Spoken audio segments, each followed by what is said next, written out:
right. Welcome, everybody, to the inaugural podcast of the Busted Business Bureau.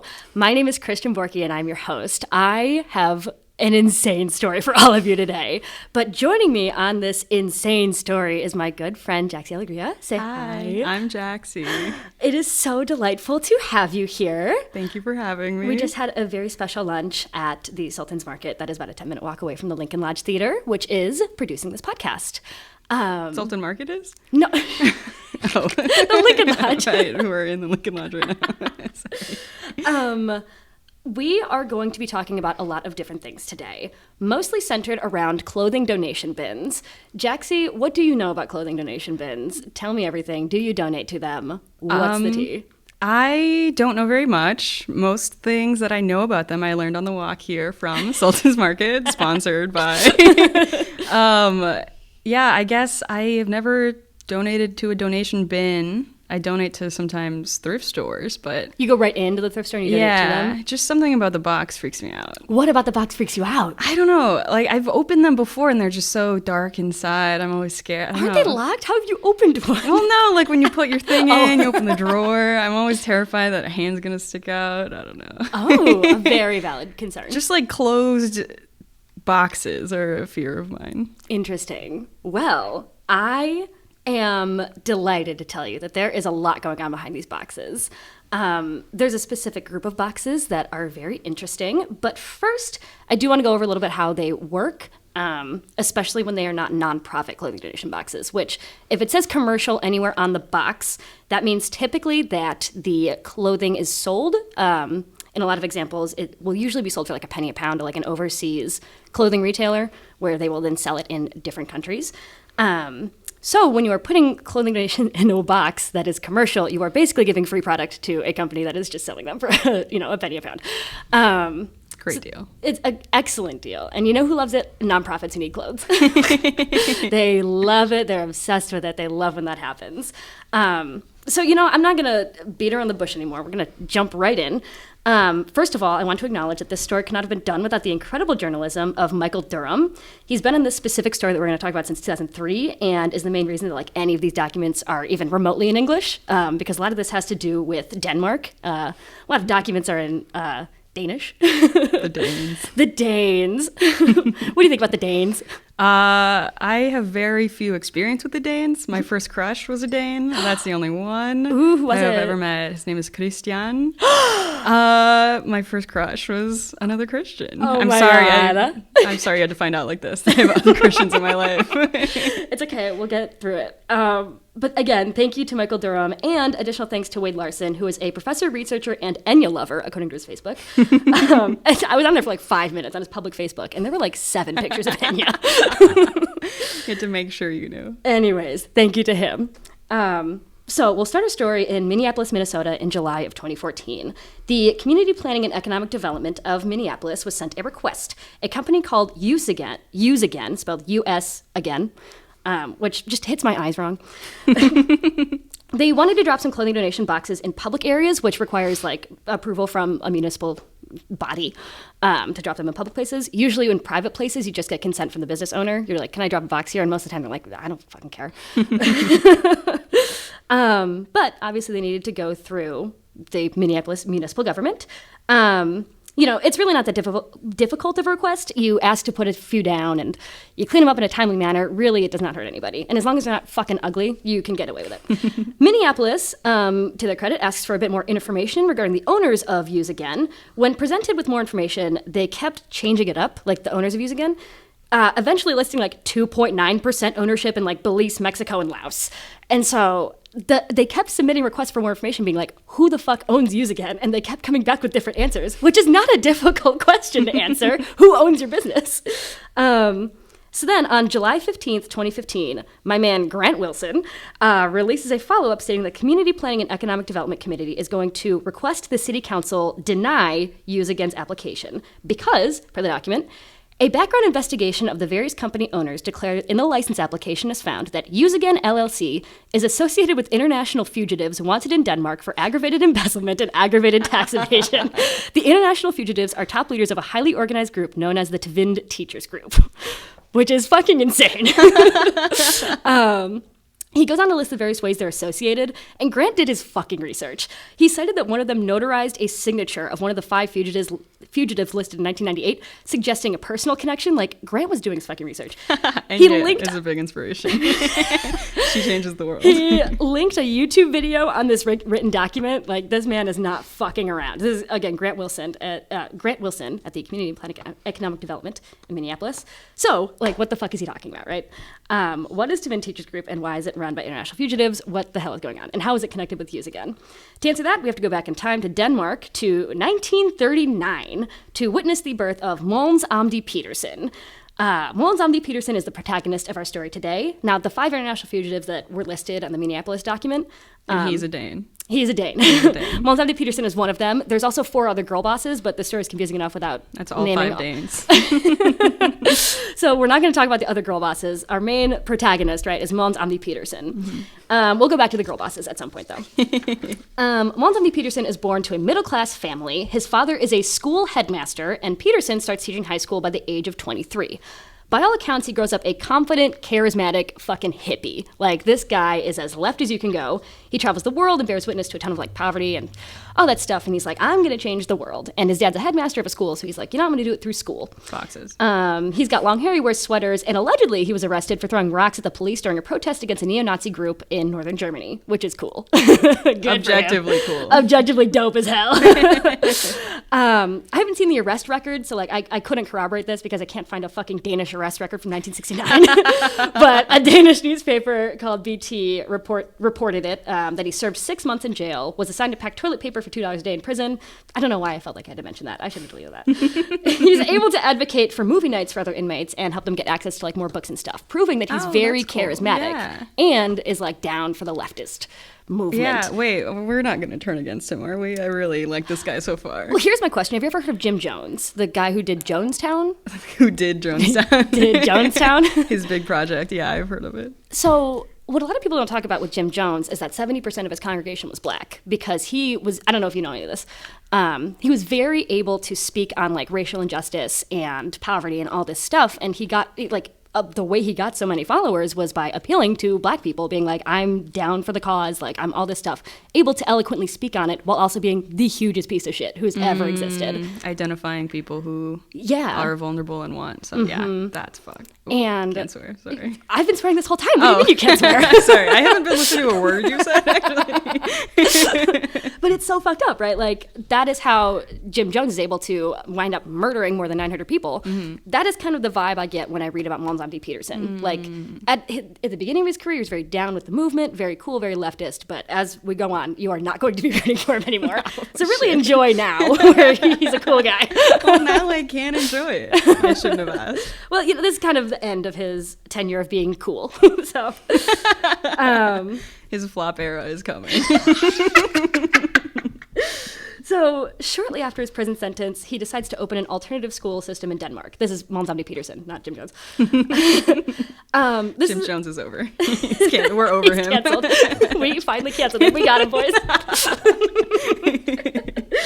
So shortly after his prison sentence, Mogens Amdi Petersen decides to open an alternative school system in Denmark. I don't know how much you know about, like, the troubled teen industry in Denmark. The US. No, I mean, I don't know shit about it in Denmark, but in the US, like, and in Denmark, you're allowed to legally open a school that, like, maybe doesn't have the education certifications that you need. If it's, like, an alternative school that usually caters to, like, troubled teens. So, like, a lot of the times you need, like, very special qualified people because sometimes these teens are, like, a danger to themselves and others, and they need, like, special 24-hour care. That's not what we get at these schools, as we'll find out. And that's not what you get at, like, most fucking troubled teen schools. Like, they're awful. Petersen is able to secure an incredible amount of government funding for his schools because that's something that, like, is a good cause, right? Like, you want teens to be rehabilitated and, like, adjust to society. The controlling body of these schools that he makes is called Tvind. Teachers group refers to the inner circle of Tvind, but for the story, they're just going to be used interchangeably because I'm fucking stupid. Again, he's got a ton of funding from the Danish government because he's very intelligent and charismatic. And I don't want to sound like I'm talking him up, but, like, you kind of are. This stuff is just I'm on his side right now. The stuff that happens is just so fucking crazy. You're like, how did he do any of this? And it's because he's, like, a genius and so charismatic. And hot. I wish he was hot. I looked up a picture and he's not hot enough. Hot enough for what? We'll find out. So between wait. How hot does he have to be to get away with these crimes that he's about hot, to commit? he's just got to be hotter. You know? Don't know where the line is, but we know he's not there. He's not there. So between 1969 and 1979 is what we're going to talk about right now. He takes an active role in the schools for the first couple of years. Per Monica Ung and David Jackson at the Chicago Tribune write-up in 2004, he's got horn-rimmed glasses and an infectious grin, which I felt like was necessary to include. Yeah, that sounds hot to The me. 30-year-old attracted a cadre of dedicated educators who embraced his pedagogical method. Teach youngsters how the world works by taking them deep into it. In ramshackle buses and reconditioned sailboats, Petersen's students made months-long journeys to Africa and the Far East. This was written in 2004. Petersen built wide support for the collective he called Tvind. So his schools, instead of like sitting in class learning math, are like going to different areas of the world and quote unquote helping the poor, allegedly. He runs the schools himself while also developing new projects, which he has time for because he's at sea and not actually fucking teaching. Like Time he's works different at sea. Well, he's just on a boat with a bunch of teenagers. Like he's not doing that much teaching, so he has time to start a lot of other projects that we'll talk about. But he is busy. This man's on it. Almost immediately, Danish reporters are suspecting Petersen of fraud because he's securing an incredible amount of money to take teenagers on a boat, and he's not publishing any like recidivism rates or like any of how successful this is. So immediately they're like, "What? How are you getting this much money to just fuck around?" Again, this is according to Durham and the Chicago Tribune, but I didn't find any of the Danish newspapers being suspicious of it, so I'm taking secondhand word for it. Because again, how am I supposed to fucking find that from the 70s? So sorry about that. Per a court document from 2001 that we'll talk about, at this point there's anywhere between 300 and 500 people who are loosely associated with these schools, who like either work for the schools, teach for the schools, or do a variety of his other projects. Because people are suspecting him of fraud, and because he's reported to be fucking paranoid, and he's had like run-ins with the police before and spent 6 months in jail, he goes into hiding and is not seen for 22 years. No public appearances. He orders the mass burning of evidence connecting him to Tvind. Oh, no. Starts ordering people to only use burner phones when they talk to him, and again, isn't seen in public for 22 years. That doesn't mean he's not controlling the stuff that's going on, but nobody sees him doing it. And he's not photographed for 22 years. Which Easy is to disappear when you live on a boat. He's getting a BBL. Yeah. That's what he's doing. What, and you're saying he's not hot? So there's a brief list of schools he's got. He's got the One World Center in Massachusetts, One World Center in Michigan, College for International Cooperation and Development, DRH Norway, Richardville Academy, KwaZulu Natal Experimental College in South Africa, and the Necessary Teacher Training College. This is just to get an idea of like, he's got a lot of projects widespread, yeah. That are schools. Now, after 1979, when he goes into hiding, he takes a less active role in the actual teaching of students, and this is where shit gets, like, real dark. There will be mentions of child abuse, so if you want to skip ahead just, like, 2 or 3 minutes, if that's not what you're down to listening to, but I asked Jaxie before, so she's listening. Cut straight to the bad parts, the schools immediately go to shit. Not that they were ever, like, amazing in the first place, but now there's more people around to document how bad they are, and more survivors coming out. And Tom Bristow of the Eastern Daily interviewed a bunch of students and also FOIA'd a Charity Commission report, Freedom of Information Acted a Charity Commission report, which is badass. Steve Chase, 44, claims, "It was horrific. I used to run away all the time. I had my fingers snapped, but I was not allowed to go to the hospital, and they would get lollipop sticks to fix it." Jesus. Lee Penny said that he was taken out of school because his teacher dragged him across the floor and slammed his arm in a door. "It was run by violence and intimidation, and I left with no qualifications." Michael Rose, this one's a little happier, who was at the school in 1990, successfully sued his social services department in Barnet in 2001 for sending him to this abusive school.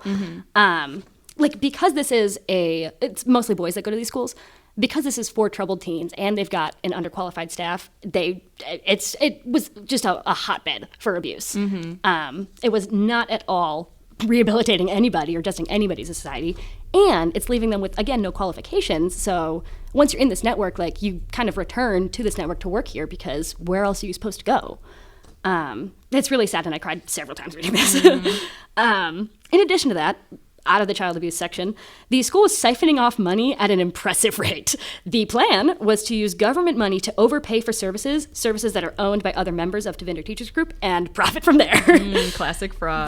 Classic fraud. Fun crimes. Fraud is my favorite crime. It's really fun.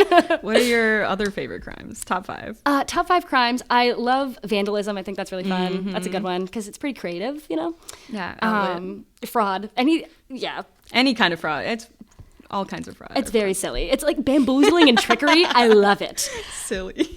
So they charge like governments around $700 a week to take in these troubled youngsters. Because again, they're getting government funding to run these shitty little schools. The buildings and boats were leased for $335,000 above market rate, according to one report from the year like 1996. The school also paid this is pounds. The school paid £240,000 to an organization in Denmark for management services between 1989 and 1996, but failed to provide invoices for any of the services. So they're like, we're paying all these people and fuck all, I don't know what they're being paid for. Per the Charity Commission report, referring to just one ship out of the 5, they rented the ship for £90,600, but they suggested rental that like the Charity Commission got from other people was $56,400, meaning they're overpaying by about £34,000 on like one ship 1 year. So where is that money going, right? The school is siphoning off money at an impressive rate. Where's it going? It's not going to the teachers of the school. There's this really long report called Concerning Tvind that is written by Steen Thomsen, who is an ex-member of Tvind. He writes, "We had unbelievably little money when traveling with students. On a trip to Morocco, he needed to like get a meal for students. I had calculated that I could not afford taking them to a village cafe. Instead, I bought a few pounds of meat at a marketplace, had filled some plastic cans with water, and together with some wood, I placed it all in a luggage compartment on the coach. Then I drove the students further out into the desert, and we managed to get some soup prepared and eaten. However, the best provising of our students was certainly given by poor local peasants that we blessed with our frequent visits to their home, a very important part of our program, bringing the people together," he says ironically. So he's just buying meat, buying loose meat to feed to students after he puts it in water because he has no money to like go anywhere. None of these teachers have any money to go anywhere. Also, this is a random detail. Amdi Petersen has such a gorilla grip on these people's minds. He doesn't allow buses to go over 30 miles an hour, like no matter where they are, which leads to a ton of accidents. Like speed. But they can't go over 30 miles an hour. So they're on like these huge highways going 30 miles an hour or less. What is it for? What reason? It's not mentioned. Again, this is hearsay from Steen Thomsen, but it's like, what the fuck are you talking about? What do you mean? So these students are sent to schools, usually by the state for whatever reason, like they're wards of the state or they're in some way dangerous. They're beaten and intimidated into submission, dragged across the world on a boat that the school's overpaid for, and most of the education is just begging in the money for streets, begging for money in the streets, because it's teaching them how the world works by like asking them to fundraise and allegedly ... they'll get the skills they need to be in the real world. Like that's all the schools are, which is a shitty way to run the schools. So I want to revisit the thing I quoted from Steen Thomsen's Concerning Tvind. He was hired to be a Tvind teacher in 1977, and he was there until 1998. He wrote and sent this report to the Danish Ministry of Education, and I highly recommend it. It's only 39 pages, and I cried many times while reading it. How are we feeling so far? I want to give you a little check-in. I'm wondering where the boxes come in. I'm so excited to tell you where the box is. I'm glad you brought the boxes back up because it is thrilling to me that you're... I've just been repeating the word box in my head over and over, just waiting to hear you say it. You're taking the podcast where it needs to go, which is a fucking direction. So Steen Thomsen is able to paint a really good picture of the cult part of it all in his 39-page report. It's a really fascinating look on how Amdi Petersen is able to convince people, even though he's in hiding, to completely give up their lives in service of him. And it's all through like political cause and revolutionary ideas alone.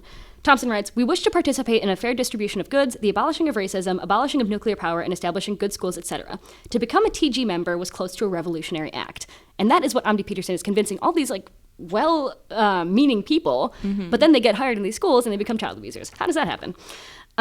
First off, when you join the teacher group as an employee, you're required to buy into 3 things: the common economy, common time, and common distribution. What do you think those words mean? No idea. No abstract images in your mind, and that is just fair. boxes.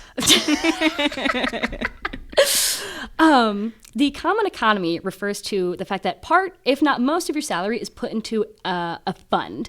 A fund that is only controlled by Amdi Petersen. There we go. And Cult time, baby. Doing it. In return, Tvind pays for your like clothing, food, shelter, medical expenses, and you're given like little pocket change, basically, to work there. And all these like, commie dudes are like, hell yeah, I'm down for that. Common time, your schedule is basically determined by like upper management of the group, and it fucking sucks. Can you imagine if your manager was like, I decide when you work and you don't get to choose? Isn't that what happens now? Whoa, wait a minute. It was aggressively, you don't get to, it was like you work 24/7. Like you literally do not get a day off. Like you work all the time. And common distribution, which basically means like where you work, is also up to management. So if they send you to a rainforest in Brazil and then to like Beijing within the same like 2 weeks, you're like, all right. You know, it's just like insane shit like that. And members, this is like a big rule of TG, members of TG shall not mention Amdi Petersen's name. Instead, he has decided that he wants to be called Kirsten Larson, who's his main girlfie, or the other. Like, he's just a weird dude. Sounds like a cosplayer. So all of these well-meaning teachers are joining this organization and then, again, becoming shitty at everything. So how does that happen? Basically, they are underfunded and overworked to the point of complete exhaustion and, like, feeble-mindedness, right? Like, they're given no resources to handle, at some point, like, 20-plus students of, like, they're, like, 17-year-old boys who are known to be violent. That is impossible for any sort of person to, like, take on. And so Steen Thomsen admits to his own wrongdoings in here, is like, I was an abuser, and also like that is the only way that this could have worked. Have you ever like taken kids on a field trip once or been on a field trip? I've been on Do you know what trip. a fucking logistical nightmare it is to go anywhere, let alone all the way across the world on a ship? On a ship. Like that With shit is loose meat. fucking with loose meat. Complicated. That's kind of what's going on here. And the way that they're all buying into this sort of thing is that Amdi Petersen is convincing them all that, like, they are persecuted, that, like, they are doing this for the common good. They are doing this for, you know, revolutionary reasons.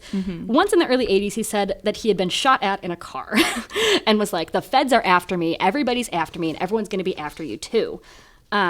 The name Amdi could not be able...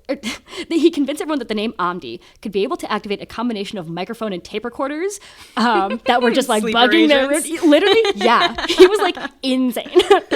And ugly. You can pick a struggle, girl. Each time that TG had a meeting, the room had to first be scanned for electronic equipment planted by others. And... you know, during these meetings, he'd be like, you're the targets of Secret Service and police. Around 1978 to 1980, all us older TG members looked for car bombs every time we, like, went into a car or a bus, which is exhausting. And during the many years, all the letters were opened in a special way to avoid letter bombs. Like, they were paranoid that something was going to happen, which this mentality just sort of feeds into itself, right? If you think you're persecuted, you think everyone's after you, like, you become more secretive, you become more insular. Yeah, and tired and hungry. Yeah, all of that. Yeah. Also, late in the 70s, this is, again, all this is according to Steen Thomsen from his 39-page report. That's where I've been quoting from. We trust him. We trust him. Late in the 70s, all of us TG members went home to relatives and friends where all of our old documents, private letters, and family pictures were stored to burn all of it. They made them burn, like, Amdi Petersen et al. Made them burn all of their personal belongings so that nobody could, like, track them down, which, again, is why this was impossible to research because a lot of them had, like, burned all their shit connecting them to Tvind. So you kind of have to rely on, like, either court documents or them coming out themselves being like, I was hired here for, like, years. Yeah. Can't really prove it with documents, but that's because we had to fucking burn them all. Jesus. So while his parents were napping, he writes that he found all of his hidden letters and, like, diaries and his old family albums, and he burned all of them. Oh, which to me is so sad. That is so sad. Not a fun crime. No, that's bottom of the list. Let's get back to the fraud side. They also, oh god, this is where, like, the cult stuff comes in. Whenever you research this, it's like amid a cult, like it's a cult, but they never really explain how. But Thomsen really explains how. He also, like, upper management at Teachers Group would split up families, harass you if you coughed during Amdi Petersen speeches, force people out of buying newspapers, and insist that Amdi give talks on, like, the correct opinions to have. Like, they would sit around while he was like, here's how you feel about taxes. I need that. I'd love that. I do need someone to tell me how to think. That's too hard. You're kind of that person to me a little bit. Aw, that's so nice. Whenever I'm not sure, I just text you. Like, this is exactly how you should feel. And we're mad about it. Oh, we're so mad. Thomsen also, oh god, this is another thing that sucks about these schools. Because you, like, have no social life and you're working for Teachers Group 24/7, you have no friends.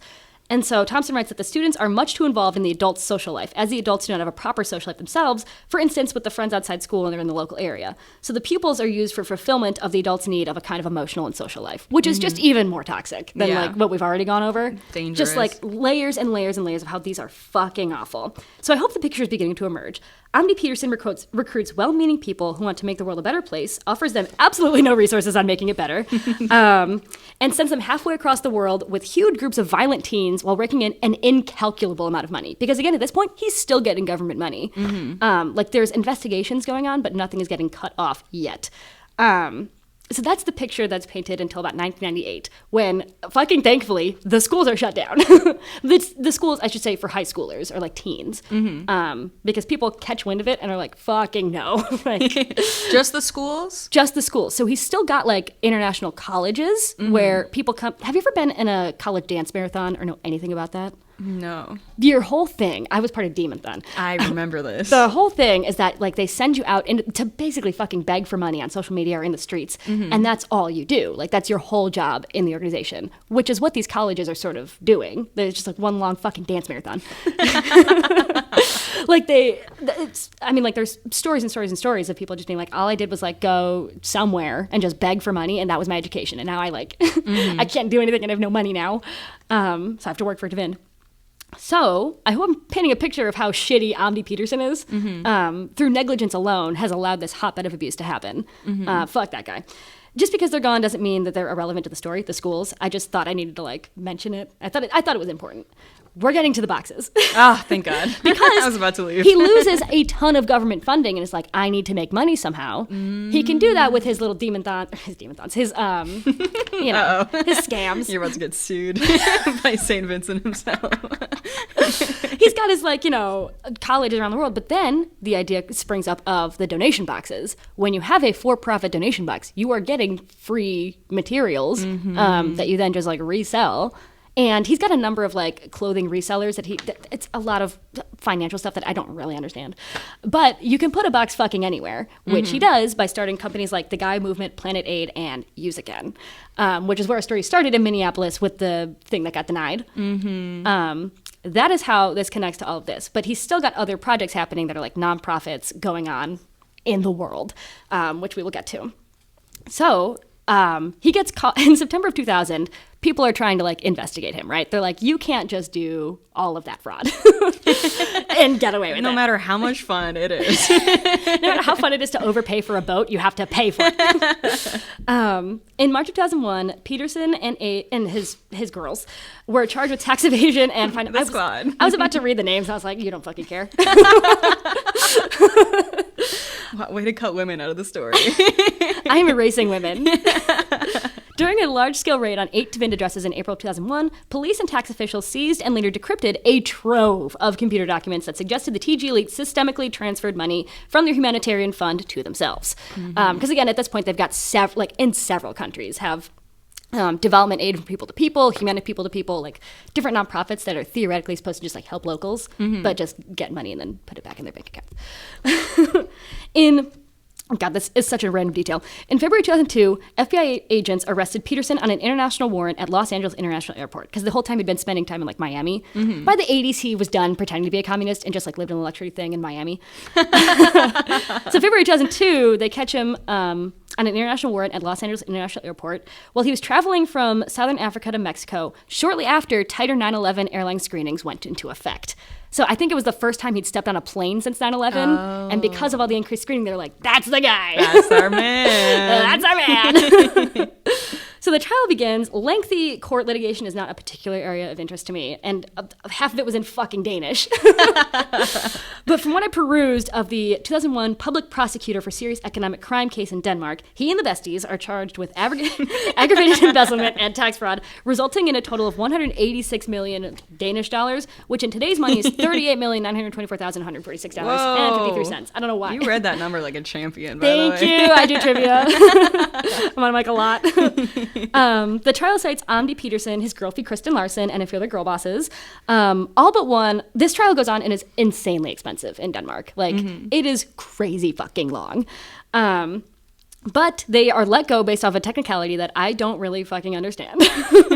And all but one flee the country and immediately go back into hiding, are not photographed, are not whatevered, until later. So Amdi goes back into hiding, and his colleagues continue to send people across the world begging for more money to be sent to like fucking nowhere. And again, these clothing donation boxes are still up, and people are catching wind of it, and there's like some local news reporting on it, but nobody gives a shit. Nobody reads. They're so easy to drop things into. And they're convenient. They're right on the street. I want to talk a little bit about the development aid for people to people in Africa. Specifically, this is the one in Malawi. But they've got DAPPs in like a bunch of other countries, which the purpose of this nonprofit is to like theoretically help farmers out and help out with education and all this stuff, which very little of it happens. There's an FBI report from 2001, around the time that this trial was happening, where they're like very little, if any money, goes to the charities. So they have no money to do anything and they don't really do much.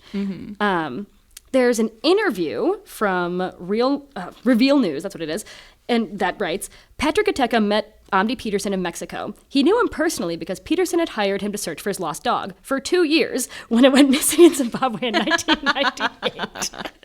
Which is so funny. So this guy's going to be important because he works for DAPP in Malawi and like has a lot of important quotes. I needed to include that though. Because what the for 2 fucking years? For 2 years, man. Amdi Petersen is also very into cats and dogs, and it's reported from Steen Thomsen's report before. Instead of like, partners and children, Amdi was like, you all get cats and dogs, and he bought like a shit ton of dogs. Like for then why was to this have. one so important? Well, this was his dog. Oh, and so you don't mess with this guy's fucking dog. all the extra money for 2 years. Like what the fuck? Hard to look for a dog when you're in hiding. I know. So we had to hire Patrick Ateka to go do it. And so Patrick Ateka and a bunch of other people at DAP Malawi were telling Reveal News that like this nonprofit does fucking nothing. Harrison Longway, an accountant at DAP in 2014 and 2015, pulls out a laptop and shows me a spreadsheet with the names of more than 700 DAP employees in Malawi. For a quarter of them, there's a column with additional deductions. This is what goes to the teachers group, he explains. Some are contributing as high as 30% of their salary to the teachers group. As you remember before, there's the whole common economy and common time thing. That doesn't go away in these nonprofits. If you work there, you are still giving up your money, which to me reads as a lot more predatory in places with less resources, because it's never really framed as an agreement to people. So it's sort of like, you're working to support your family. Sorry, about 25% of your income is going to us and not going back to you. Sorry. So that's rough, buddy. And an anonymous TG member explains that there's no need for force. These people are very intelligent, and they try to explain it to you, so you go like, thank you very much. Now I'm agreeing. I didn't understand it. That's how he explained it. Which is a great quote. Suspicious. And so, yeah, that is what's going on in DAP Malawi. Reveal News investigators Matt Smith, Amy Walters, and Kandari Nagira write, in 2001 and 2002, Danish authorities gave the FBI and U.S. Attorney's Office in Los Angeles detailed information drawing a clear line between PlanetAid, the boxes, charities under leadership of the teachers group, also known as Tvind, and Petersen. Despite this, on August 24, 2004, the USDA and PlanetAid signed their first grant agreement, allocating $8.5 million for education, farms, and food distribution in Mozambique. Farmers who were promised help from PlanetAid said that they've been shortchanged, but were told to put on a happy face for the projects.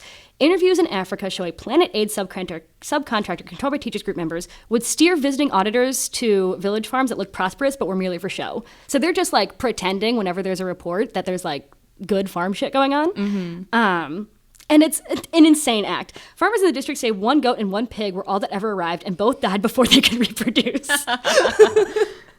Were they going to reproduce the pig and the goat? No, How were they going to reproduce 1 goat and 1 pig? Presumably they have more animals, Jaxie. But that's all they were given by, all these controlling entities, whatever. As for the trees supposedly planted with funding from the U.S. Department of Agriculture and funneled through PlanetAid, most had been there long before PlanetAid took credit for them.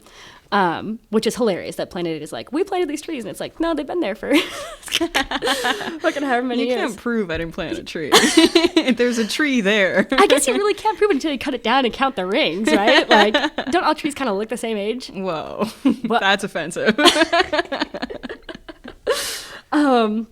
So that is fucking crazy. Farmers say that they had not received livestock, water pumps, fertilizer, and seedlings, and other things that were ported to the USDA. Basically, the USDA keeps getting bamboozled over and over again and keeps giving money to these fucking projects, which is unfortunate.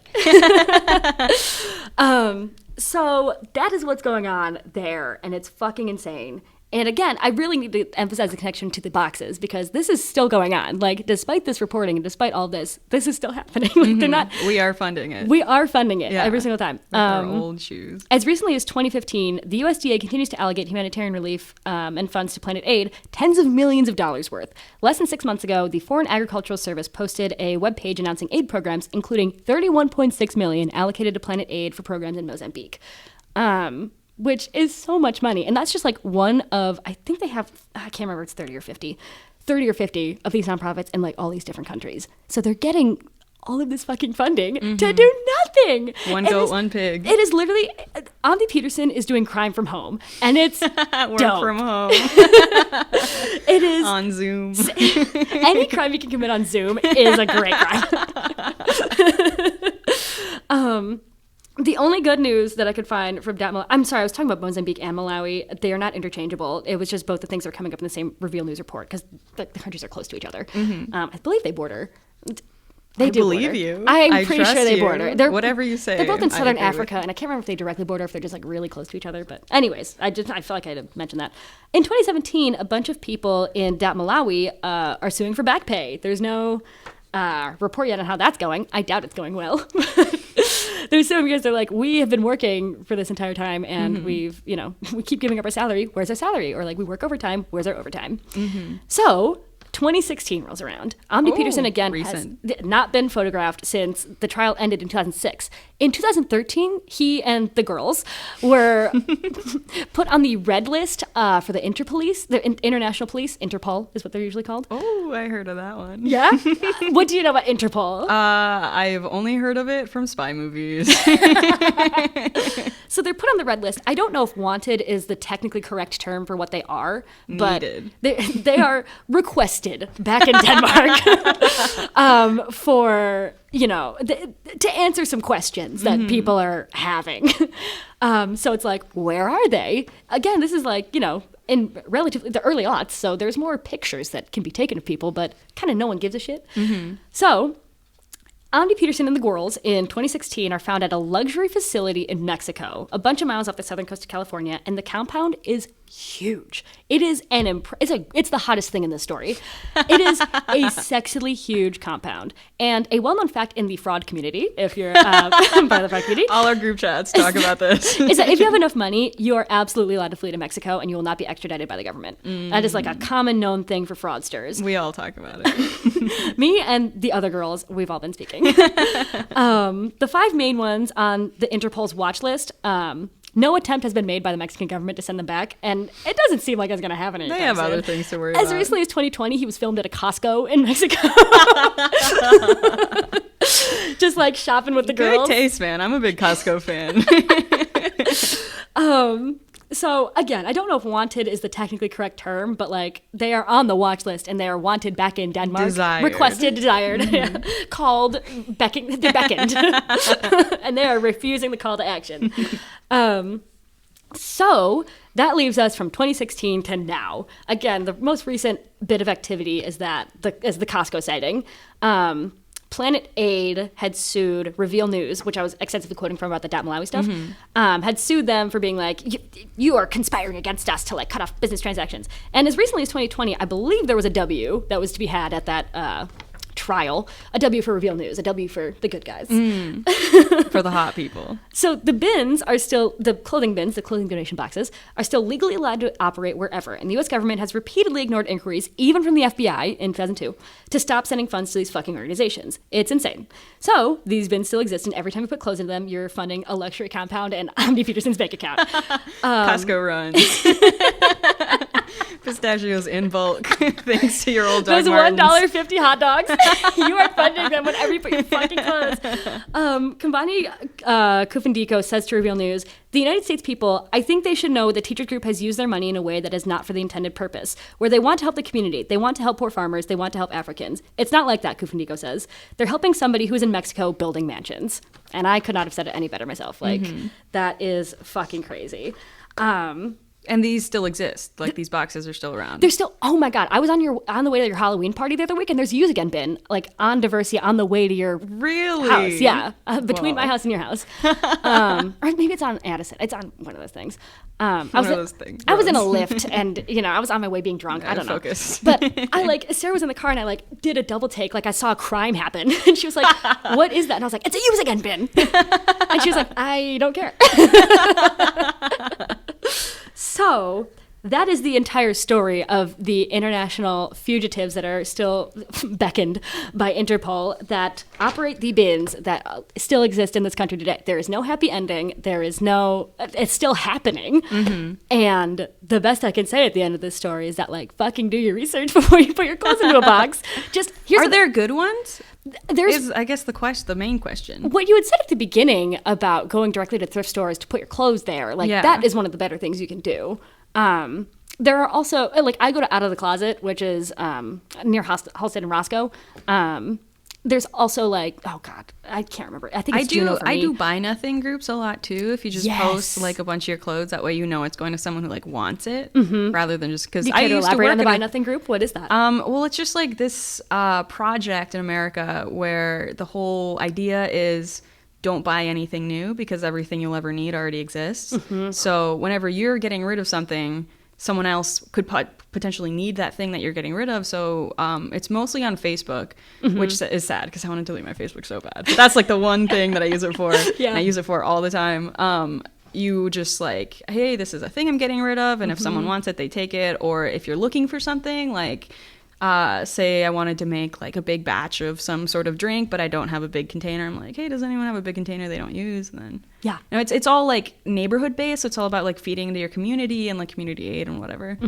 So that's really cool because that way, when it's, like, a lot of stuff and I'm feeling lazy, I'll take it to a thrift store. But I feel way better about just posting because that way I know that whoever takes it, like, actively wanted it enough to come pick it up for my house, you know, rather than just, like. Because I used to work at a thrift store in high school, and, like, the amount of things that were thrown away is really a bummer. Disappointing. Yeah. Did you ever throw it away yourself? No, I worked front of house. The people in back of house, just, like, if there's, like, a little pilling or just, like, any amount of anything on the clothes that goes in the trash, or if they, like, drop it on the ground, sometimes they'll just, like, you know, it's just easier to throw things out because it's the amount of things that they get in the back to, like, sort through is so much that sometimes stuff got thrown away just because it's easier.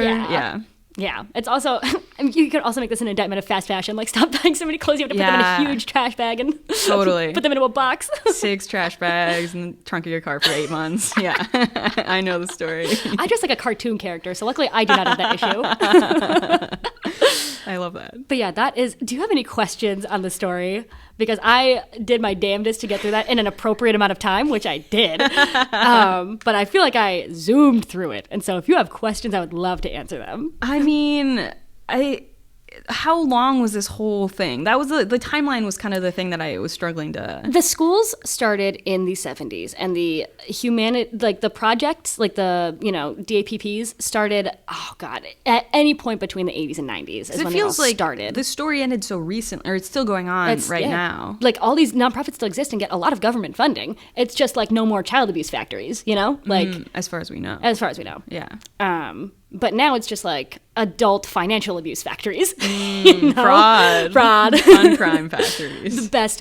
I do not want to do a true crime podcast where I talk about, like, salacious crimes, and fraud is the best crime. So that is what I want to talk about. Well, this is the first fucking episode of the podcast. We just jumped right in. The best crime. Yeah, fraud is the best crime. That's the one I intend on talking about many, many times throughout the course of this limited run podcast. So, yeah, the timeline is... It's also hard to nail an exact timeline because so many fucking documents get burned. Yeah, and I'm sure, like, a lot of people who are involved are not totally truthful. Because even the one, the guy the Steen Thomsen. Yeah, it's like he was so involved that obviously he admitted to things that were bad, but there has to be more, you know, like 90% truth, you know. I don't know. Guilt often does not provide honesty, you know. Whoa. was a deep quote. Yeah, so this was fucking crazy to research. I was like, I feel like I'm, you ever seen that It's Always Sunny episode where Charlie's in front of a board being like, Pepe Sylvia, this name keeps coming up, Pepe Sylvia.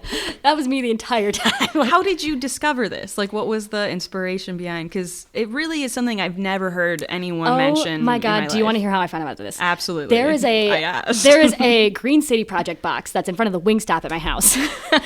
And I just like, I wanted to know more about it because, you know, I've been thinking about this podcast for a while. So I was like, you know, let me look up different businesses or whatever. Mm-hmm. I look it up and it's got no website. And it's been around since 2012. So it's like insane that they don't have a website. So I contacted them on Facebook Messenger and I was like, hey, do you have like a website where I can find more information about your business? Like it says for profit on the box and I'm curious what that means. And they were like, they responded to me. They were like, we don't have a website. Girly. They're like, hey, Whirl. They're like, we don't have a website yet. Do you know someone who could help us? Like, I'll show you the conversation. That's awesome. I'm pretty sure I'm allowed to say that because it's like, you know, I had the conversation with them. It wasn't like secretly obtained. That's so funny. But yeah. So like 14-year-old accidentally started a business. So I was trying to do this insane amount of research on them, found nothing. And then I came across a Chicago Tribune article that was about clothing donation boxes in general, like taking up a stink in the city or whatever. Yeah, and there really is so many. We walked 10 minutes to get here and we passed 3. Yeah. And so the article had briefly mentioned that like, oh, and this box by the Gaia movement that used to be here was connected to this cult, blah, and then kept going. I was like, I'm sorry, the what now? It was associated with what? So that's how I found out about the project. It's just by like looking around and being like, what exists in the world around me and why? Which, you know, helpful advice whenever you're thinking about like donating to a nonprofit or even like, you know, buying something at a grocery store, looking up the brand name and then controversy right after on Google. It takes 2 seconds to Google and be like, all right, well, that's what I do with eggs. I'm a vegan who eats eggs. Sue me. Whoa. And every time I had no idea. Every time I try and buy eggs at Whole Foods, I, you know, will look up brand name controversy. Immediately it's like, these chickens were treated like shit. And this box pretends like they're not, but it, you know, whatever. Yeah. So I buy eggs at the farmer's market now. Yeah. Because I'm proud of you. Because I'm brave and a truth teller. Christina, we had 45 minutes. All right. So that is the end of the first episode of the Busted Business Bureau. Thank you so much, Jaxie, for coming in and let me telling you this fucking crazy, stupid little story. Thanks for sharing. Now I'm going to be paranoid about everything in my life. Well, that is it. This is your host, Christian Borky, signing off. I don't have any sponsors, but I would like to thank the Lincoln Lodge for producing this podcast and to Christine for being the best producer who has ever existed. With beautiful hair. Beautiful hair, beautiful voice, and gave us water. So that is it. I hope you all have a lovely week.